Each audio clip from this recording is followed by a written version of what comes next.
qabiyyeewwan ijoolleef dhiyaatan akkasii kan afaan oromootiin qophaa'an meeqa ta'u jettanii yaaddu? Dhuguma viidiyoowwan bifa kanaan daa'immaniif dhiyaatan kan afaan oromootiin qophaa'anii jiran baay'ina dubbattoota afaan kanaa ni gitu. Qabiyyeewwan akkasii hanqachuun immoo dhiibbaa akkamii qaba jettanii yaaddu? Qabiyyeewwan animeeshinii ijoolleef qophaa'an kaayyoo bashannansiisuu irra kan darbee hedduu qabu. Ilaalcha daa'immanii bocuu keessatti qoonni isaanii guddaadha. Waa himuu, halluu adda baasuu, haalaa fi amala isaanii tolchuu, safuuwwan hawaasaa fi gaafatamummaa barsiisuu keessatti qabiyyeewwan ijoollee kunneen qooda guddaa qabu. Dandeettii afaanii fooyyessuu, kalaqaa fi akkaataa itti rakkoo hiikan barsiisuu keessattis gahee guddaa qabu. Walumaa galatti akkaataa ijoolleen itti yaadan, baratanii fi addunyaa itti hubatan irratti ijoollee qajeelchu. Garuu qabiyyeewwan akkasii afaan oromootiin hojjetaman qubaan lakkaa'amu. Addunyaa kaartuunii faaruuwwan taphni ijoollee fi durdurii guutanii jiran keessatti daa'imman miiliyoona hedduutti lakkaa'aman kan afaan dhaloota isaanii afaan oromoo ta'ee hiree qabiyyeewwan akkasii quubsaa argachuu hin argatan. Qabiyyeewwan jiranis hanqina istaandaardii qabaachuu hayyoonni ni kaasu. Afaan oromoo baay'ina dubbattootaatiin Afrikaarraa sadaffaa irratti afaan argamudha. Qabiyyeewwan daa'immanii bifa kitaabaanis ta'ee suur sagaleetiin dhiyaatan afaan kanaan qophaa'anii jiran garuu xiqqoodha. Ogeeyyiin akka jedhanitti daa'imummaatti wanti ijoolleen baran afaan, eenyummaa fi aadaa faana hariiroo jabaa qaba. Sababoonni qabiyyeewwan akkasii afaan oromootiin qophaa'an xiqqaataniif maalidha? Hanqina kana immoo guutuu kan danda'u eenyu jettanii yaaddu? BBC'n namoota lama kaka'umsa mataa ofiitiin hanqina qabiyyeewwan akkasii afaan oromoo keessatti mul'atu guutuuf sochii eegalan dubbisee jira. Namooti lamaan kunneen qabiyyeewwan ijoolleef ta'an bifa animeeshiniitiin qopheessuudhaan karaa yuutuubii warra tamsaasaa jiranidha. Aadde Sawunnet Daammanaa Ameerikaa Siyaatil Waashingtan jiraatti. yuutuubii qabiyyeewwan animeeshinii ijoollee ittiin tamsaastu Barrikoo Kids jedhamu kan maamiltoota 22,000 qabu irratti qabiyyeewwan ijoollee dhiyeessuu erga eegaltee waggaa lama. Qabiyyeewwan Barrikoo Kids si'a 100,000 hanga miiliyoonaan daawwatamanii jiru. Sawunnet akkamiin akka hojii kan eegaltee gaafannee jirra. Kana hojjechuudhaaf yaa'u kana dura yaa'u ijoollee kiyyaaf barsiisuudhaaf onlaayinii gaafa barbaadu waan akkanaa hin jiru yaada kiyya keessa hin jira ture. Barrikoo Entertainment irratti inni hojjedha ture. Nama Salamoon jedhamu biyyarraa na qunname kaartuunii akka dalaguu fi muuziqaa artistoota akkanatti dalagee dhiyeessuu barbaadanaan jedhee sirba Hacaaluu tokko akka saampilitti kabaalee dalagee naa erge.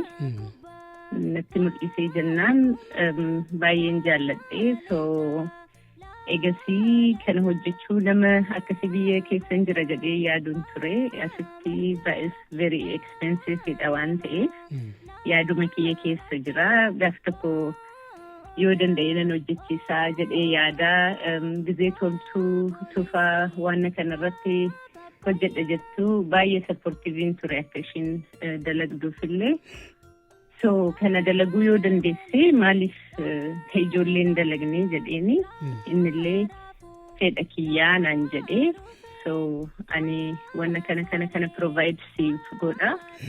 Ati immoo kana dalagiti YouTube illee haraya nan qopheessaa jennee haasofne sanarraan jalqabne. Dargaggoo Haftee Baqqalaa immoo ogeessa fiilmii fi tiyaatiraati.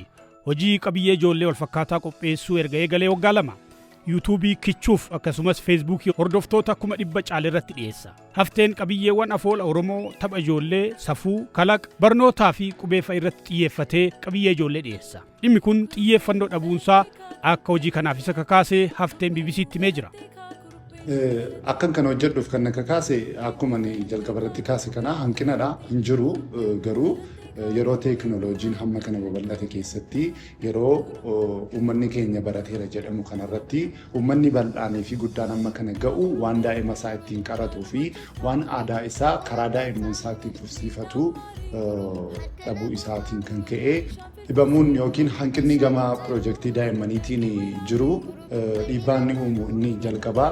Daa'imni tokko eenyummaa isheef aadaa ishee duudhaa ishee bartee ilaaltee dhaaltee hin guddattu taanaan borboroolee aadaa saba biraatiin aadaa biyya biraatiin boonaa eenyummaa ishee dagachaa aadaa biyya biraa baruutiin kan isheef gatii dhabsiisaa deemti jechuudha.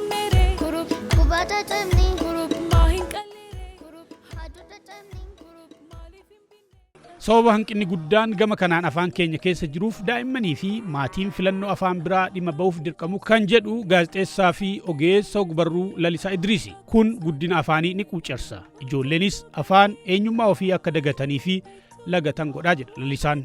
Naannoo isaanii filannoo baay'ee waan jiruuf isatti hawwatamuun isaanii waan mirkanaa'aadha jedha. Ilaalchi addunyaa ijoolleen qabaatanis afaan aadaa sana waliin hariiroo akka qabu ogeessa ogbarruu fi gaazexeessaa Lalisaan himee jira.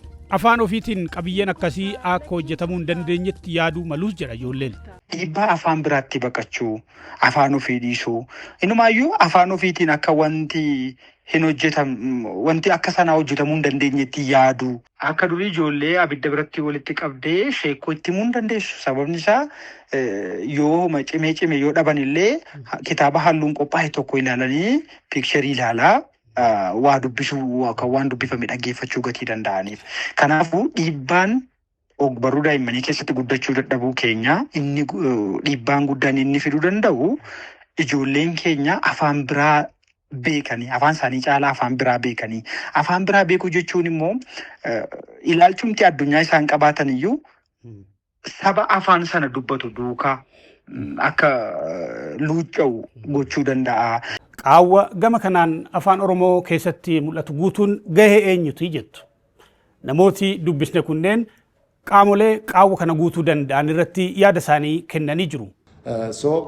Namoonni fedhii fi hawwii guddaa qabdan dhimma daa'immanii irratti adaraa keessan akka daa'ima keenyaaf ta'utti akka aadaan keenya safuun keenya afaan keenya akka babal'atutti qaamni hundinuu qaamni mootummaas miti mootummaas namni dhuunfaas dhimmoota daa'immanii kanarratti xiyyeeffannoo guddaa gochuutiin artiin keenya kallattii kamiiniyyuu dagaagee guddatee mul'achuu qaba jedhee namoota amanan keessaa isa tokkodha. Yaa kuruphee koo maaluma hojjetaa darbuun ammataa ni naammarii harka na gubaa bishaan firfirsii.